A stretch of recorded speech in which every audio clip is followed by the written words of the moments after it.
O nosso entrevistado, que está aqui conosco também já, plugado para trazer a análise, né, sobre esses fatos todos. Estou falando do André Pericmanes, ele é professor de Direito Penal da PUC do Rio de Janeiro. André, bem-vindo, boa tarde. Primeiro, deixa eu começar com essa última informação que trouxe o Matheus Coutinho sobre investigação em relação à compra e venda do dólar, né, nessa esteira das últimas informações, dos últimos acontecimentos lá dos Estados Unidos. Importante investigar, né? Porque parece, as informações divulgadas pela Globo mostram que houve uma movimentação atípica mesmo de valores nesse intervalo. Uma boa tarde. Boa tarde. De fato, é muito importante que se investigue. Na realidade, talvez até haja já indicativos de crimes, de insider trading, talvez até manipulação de mercado, talvez corrupção, peculato, aí a depender da investigação. Mas é muito importante também que se compreenda, e isso é um dado que eu acho que deve ser destacado, que o direito penal não admite a responsabilidade objetiva. Não é porque o tarifaço do Donald Trump favoreça, ou pelo menos se pretenda, né, favorecer o ex-presidente Jair Bolsonaro, que a gente possa necessariamente concluir que a existência de envolvimento de qualquer familiar dele. Eu acho que isso precisa ser realmente investigado, tem que se descobrir se houve essa manipulação ou se não foi uma mera coincidência para aqueles que acreditariam nisso, e quem seriam os beneficiários, quem estaria por trás do uso dessa informação privilegiada.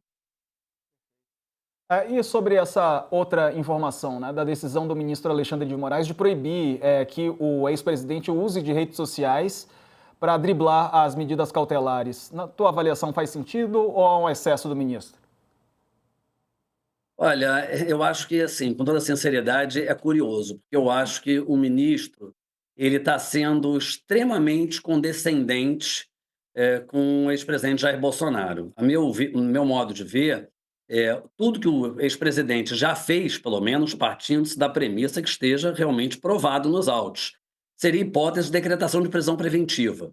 Eu acho que não seria o caso de decretação de medidas cautelares alternativas. Eu acho que já há muito mais do que elementos a justificar a decretação de uma prisão preventiva.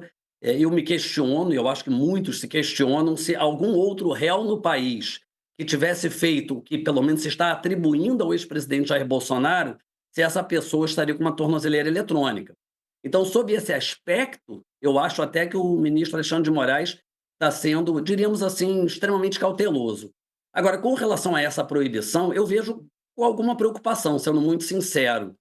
Porque o que o ministro, pelo menos aparentemente, deseja evitar é que o ex-presidente Jair Bolsonaro burle a vedação imposta na medida cautelar. Então, é uma questão muito mais de conteúdo e menos de forma. Porque, como o Sakamoto falou muito bem, não se está, pelo menos não se deve pretender, silenciar um réu. Ele tem direito a questionar, fazer a defesa dele, questionar aspectos jurídicos do processo. O que não se pode é tentar fomentar um ataque ou ataques à instituição, coisa que o filho dele vem abertamente dizendo, propagando, tanto é que agora ele está, inclusive, querendo se dissociar dessa narrativa, com a utilização de terceiras pessoas. Agora, também seria muito difícil imaginar que um veículo de informação, pelo menos um veículo sério, poderia ser considerado uma terceira pessoa, uma terceira fonte. Então, eu confesso que eu tenho uma certa preocupação com essa proibição de entrevistas e divulgação de entrevistas, porque me parece que isso pode sim gerar uma narrativa de silenciamento. Ele poderia responder numa entrevista sobre aspectos do processo dele, não necessariamente do tarifaço ou dessa situação. O que ele não pode é utilizar veículos para, pelo menos no meu modo de ver, claro, para propagar esses ataques a instituições. Você fazer uma crítica num processo ou uma adesão judicial é perfeitamente lícito e admissível.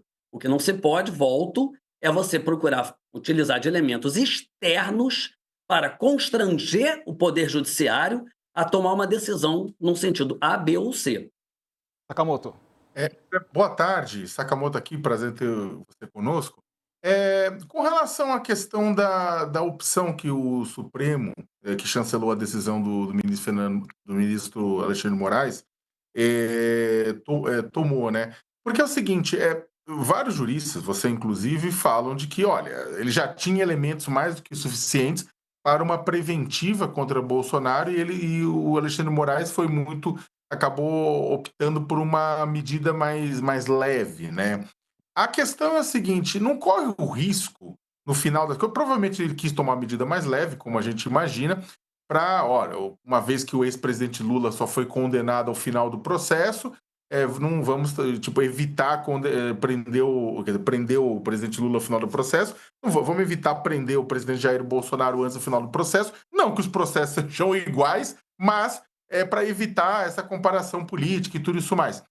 Só que não corre o risco, né, dado também o histórico do réu, dele tentar esticar a corda para, no final das contas, tornando a preventiva quase inviável, quase que imprescindível, ou seja, criar uma realidade para a preventiva. Porque é o seguinte, muito também já se falou que quando o ex-presidente Jair Bolsonaro foi e se refugiou, ficou aqueles 2 dias na Embaixada da Hungria, em fevereiro do ano passado, muita gente falou, olha, ele estava inalcançável pela polícia brasileira naquele momento, ele não avisou, né? Ele poderia também ter se optado por uma preventiva, não optou-se.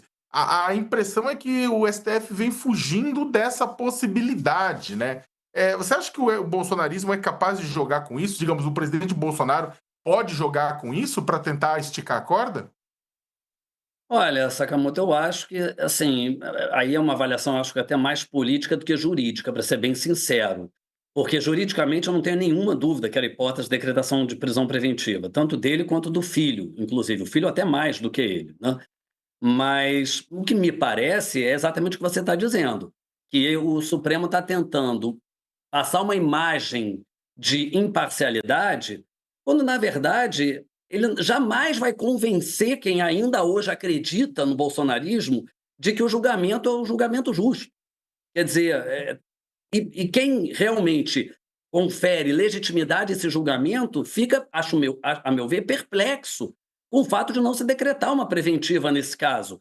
Porque a rigor é o seguinte, se o ministro Alexandre de Moraes, vamos dar um exemplo, tivesse determinado a prisão domiciliar e se estabelecesse a presença de uma viatura da Polícia Federal na porta da casa dele, talvez a gente pudesse pensar efetivamente que seria suficiente.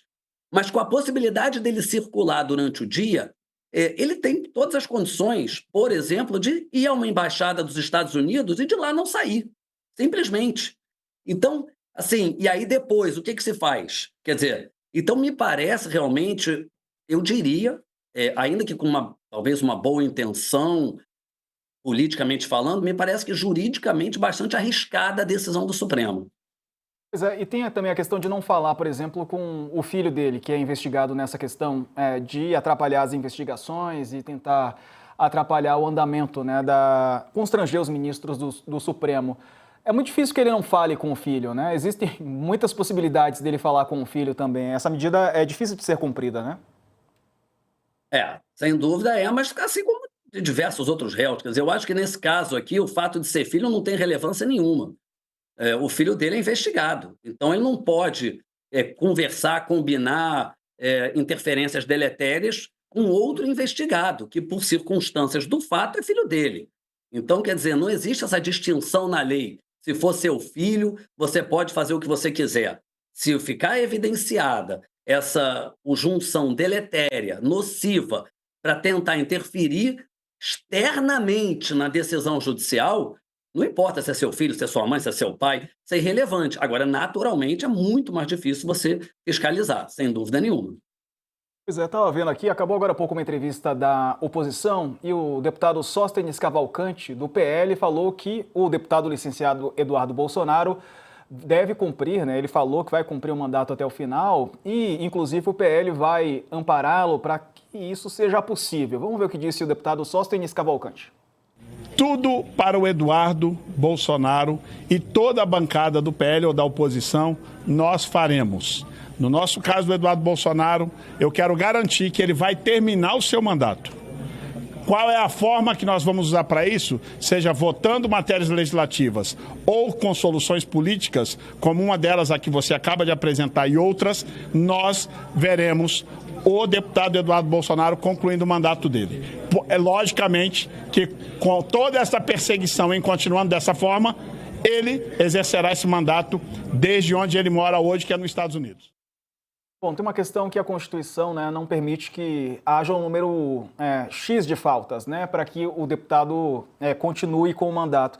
Como é que o senhor vê essa possibilidade? O PL, o partido dele, falando que vai ampará-lo para que ele permaneça com o mandato, mesmo lá dos Estados Unidos, doutor? Eu estou curioso para saber como eles vão fazer isso. Claro que esse Congresso brasileiro a gente pode esperar qualquer coisa, né? Ainda mais de alguns parlamentares. Mas eu estou bastante curioso para saber como é que eles vão fazer isso. Porque ele tem um limite de faltas, quer dizer, assim, é um assinte, né? Sejamos realistas, né? É uma vergonha. Basicamente, ele está dizendo, eu vou faltar, não vou mesmo exercer a legislatura, e é isso mesmo. E o partido dele ainda está dizendo, nós vamos tentar dar um jeito de que para que isso não tenha consequências. Isso eu acho que é mais um dentre tantos tapas na cara da sociedade brasileira. Deixa eu ouvir o Sakamoto sobre isso também, Sakamoto. Diego, e essa situação, ou seja, que uma pessoa ela continue deputada sem estar presente nas sessões que demandam registro físico da presença, tem algumas votações que são remotas, mas ir para aquela questão do registro físico, da presença, etc. Ou seja, garantir que uma pessoa termine o seu mandato, sendo que falta 1 ano e meio, né, sem que a pessoa esteja presente, ela é a vitória daquela turma mais vagabunda que fazia aula, que fazia escola e que falava, não, bora garantir que o nosso amigo que não quer vir na faculdade ou que não quer vir na escola passe de ano, né? Aquela turma lá que falsificava a assinatura um do outro, botava o nome no trabalho, ok. Você tem alguns casos em que a pessoa, você não pode não concordar, não é ético. Eu, como professor, não aceitaria se soubesse, né? Mas tipo, tem alguns casos que são até moralmente questionáveis. A pessoa ficou doente, perdeu um ente foi adquirido, alguma coisa assim, pode-se discutir a questão moral envolvida. Agora, com um deputado, não. Ou seja, é a vitória da turma do fundão. É a vitória daquela galera que ficava zoando na sala de aula, não estudava, etc e tal, aí cresceu, virou deputado, segue o jogo. Então, olha, com todo respeito ao deputado Sóstenes, sabe, é um homem inteligente, é a liderança do PL, mas falar isso abertamente, olha, não importa que ele não venha trabalhar, né? Importa que ele não venha trabalhar. O que importa é que nós vamos dar um jeito para ele continuar recebendo o seu salário e que, ao final, ele garanta a manutenção do seu emprego. E aí, meu amigo, minha amiga, você, né, que trabalha, você que é CLT, que é MEI, que é PJ, que é informal, o que quer que seja, se você não for trabalhar, o que acontece? Você ganha no final do mês? Ah, mas o deputado está nos Estados Unidos trabalhando para a família dele, não conta. Principalmente que trabalhando contra os interesses do Brasil, conta menos ainda. Ele não é deputado dos Estados Unidos da América. Ele não representa o distrito X de Nova York, ou da Flórida, no caso, né? Ele não representa, ele representa os interesses de um grupo político no Brasil. E esse grupo político no Brasil, a pauta não é simplesmente evitar que Bolsonaro vá para a cadeia. Você tem uma pauta extensa, inclusive para pessoas da extrema-direita, que ele prometeu representar em São Paulo. Então, o que acontece? Existem regras. As pessoas e o trabalho de representação política também tem regras. A pessoa tem que estar presente para ganhar um salário, para manter a sua representação, seu emprego. Então, o que acontece? Ele está querendo o quê? Ele quer cabular a aula, ele quer faltar no emprego e ele quer continuar recebendo salário e quer que não perder o emprego. Se fizer isso, então vamos fazer o seguinte, todo mundo no Brasil pode, a partir de hoje, faltar ao trabalho, todo funcionário público, porque estamos falando de serviço público, Então tá, o mesmo grupo político que defende uma reforma administrativa para facilitar a demissão de servidores públicos que faltam, que é uma pauta que é importante, vamos discutir isso aí, chega e fala, não, mas esse servidor público não pode ser demitido se faltar. Então é o seguinte, com que cara o PL vai discutir reforma administrativa se um servidor público que é membro do partido falta sistematicamente do trabalho e eles, claro que vão dar um jeito para ele continuar recebendo cascalho no final do mês e não perder o emprego. Se eu fosse qualquer servidor público no Brasil, eu falo, olha, enquanto esse cara tá lá, eu não posso perder meu emprego se faltar, não. Por que ele pode e eu não? Essa é a grande questão. E teve uma outra decisão do ministro Moraes que saiu hoje, professor, que fala sobre duas idosas. Que também respondem pelo dia 8 de janeiro, né, pela depredação, enfim, tentativa de golpe.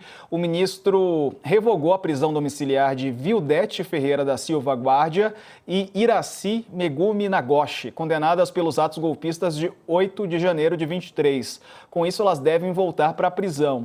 A decisão foi tomada depois de descumprimento, elas descumpriram quase 1000 vezes as regras. Só uma delas, deixa eu ver aqui, no caso de uma delas foram 983 violações, como ausência de sinal de GPS, fim de bateria e saídas não autorizadas. Ou seja, as tão faladas velhinhas do 8 de janeiro têm descumprido medidas cautelares. Professor, isso, é claro, enseja a prisão novamente, né? Sem dúvida, sem dúvida. Agora é curioso que tenha precisado descumprir 1000 vezes. Realmente, assim, eu vou dizer, eu também sou professor, né? Enfim, bom, em sala de aula, aluno que não vai tem as consequências, naturalmente. Isso não faz sentido nenhum. Agora, eu me pergunto, de fato, porque, né, é aquilo, além de professor, advogado há quase 30 anos, é difícil até você explicar para um cliente. Quer dizer, a pessoa descumpre 1000 vezes e depois de 1000 vezes é que vai ser presa? Como é que você, se descumprir uma, duas ou três, pode ser preso? Mas essa que é a realidade. O tratamento que vem sendo dado pelo Supremo Tribunal Federal nesse processo, ao contrário do que muitos dizem, ele está longe de ser condescendente, ou ao contrário, ele está longe de ser extremamente rigoroso ou ditatorial, o ex-presidente Jair Bolsonaro ou com familiares dele. Em muitos aspectos é até condescendente. Perfeito. André Perekmanis, professor de Direito Penal da PUC do Rio, obrigado pela participação conosco. Volte mais vezes. Um abraço para você. Obrigado, eu que agradeço o convite. Valeu.